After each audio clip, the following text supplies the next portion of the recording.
Bei Türchen Nummer 8 gibt es wieder tolle Produkte, wie einen Shellac, ein Aufbaugel und ein Nagelpflegestift.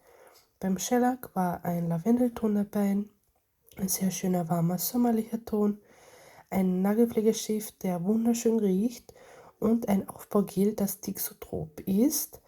Ich habe den Shellac auch getragen und einmal matt und glänzend versiegelt.